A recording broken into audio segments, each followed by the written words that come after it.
Hello, my name's Lance and welcome to my latest video diary.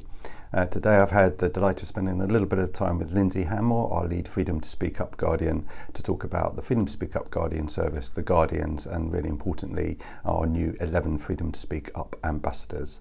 As Lindsay will explain, our Freedom to Speak Up Guardian service is there. It's a confidential service. It's there to support speaking up. It's there as a really significant part of our ongoing improvement in the culture across the organisation.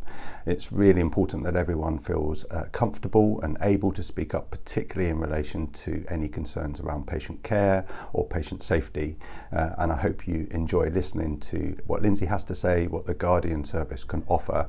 And please, if you have any concerns, please contact the Guardian service, contact your ambassadors on the numbers that will come up on the screen later.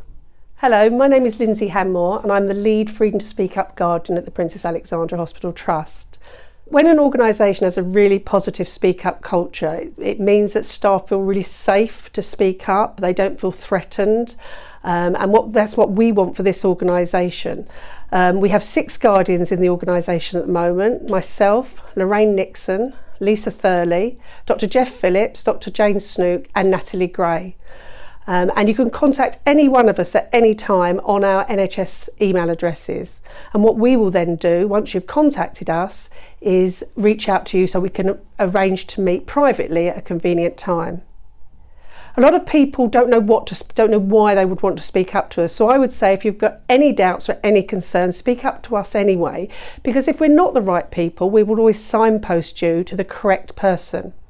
But the sort of things people speak up to us about are raising concerns if they've seen poor practice, or if they've seen or actually been treated badly, bad behaviours by colleagues or their managers. And what we do not formally investigate. We will listen, always listen to the individual, thank them for being brave enough to speak up, give them reassurance that anything they tell us will be kept completely confidential, but obviously we would only share any information with their full permission.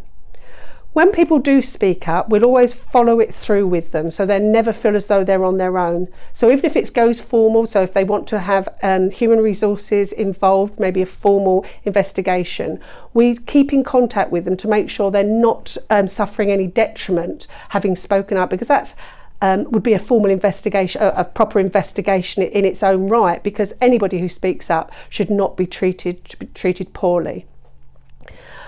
When people do speak up, we also always try and feed back to them what has changed. And although often we can't share stories because they're very confidentially more widely, the individuals themselves always get the feedback of who we've spoken to, what the outcomes are and what changes have been put in place. Some of the changes that have been put in place, we've certainly arranged mediation between staff with very positive outcomes, and very rarely, I'm really pleased to say, does that mean that doesn't work and therefore it goes into a formal investigation. We've also arranged listening events for whole teams so that they can come along and just share their feelings as a group. And just as importantly, we have done listening events for managers, because it's all very well having people who are speaking up, but if we don't have our team leaders or our managers or any colleagues who listen up, we'll never change anything, we won't make a difference. So we've done some listening up training for manager teams. I think what would be a really healthy if we had more people speaking up, because there are certain pockets of staff that don't feel comfortable to speak up, because we can monitor that by looking at those who have spoken up. So what we've done to try and address that is we've now trained 11 ambassadors, and these ambassadors come from a wide range of staff groups, backgrounds. The difference between the ambassadors and the Guardians is that they're out in the workplace and they are meeting with staff and listening to them, and they will signpost them to the Guardians or to other means, maybe the staff health and wellbeing, or human resources, the people team, or even to the wellbeing champions, sometimes even the unions. But the ambassadors are sort of more visible, they're accessible in a wider range of areas.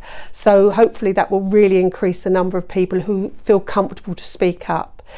If you do speak up to an ambassador, we will always ask your permission before sharing it with a Guardian. So again, it's the first step in the journey before you feel that you're really comfortable to speak up to a Guardian.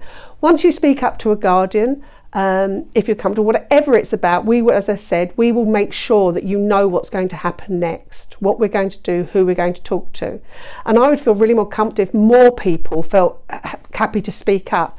We're averaging about 30 or so a quarter, so every 3 months, which for an organisation this size and for the number of staff isn't particularly high numbers. So it does concern me, and I'm sure it concerns the executive team, that people still not feeling completely safe to speak up.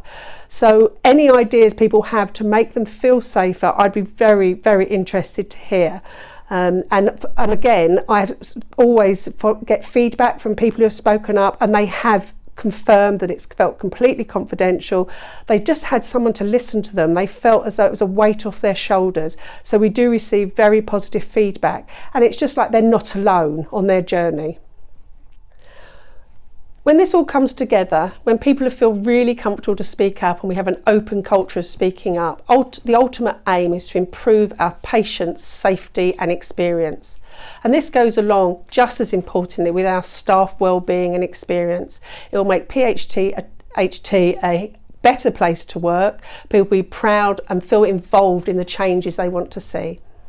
A huge thank you to Lindsay, and all of the Freedom to Speak Up Guardian and Ambassador details are available on AlexNet for you to be able to contact them. Thank you very much to Christian and Jill and all of our amazing chaplaincy team for running the Blue Christmas event on Monday, and thank you to all of those of you who came to the carol service at St Paul's yesterday. I hope all of you had a really good time. Finally, just for me to say, for those of you who celebrate Christmas, I hope you managed to get some fantastic time away with your friends and family, and for those of you who'll be working over Christmas, thank you very much for all that you're going to be doing for our patients. Best wishes.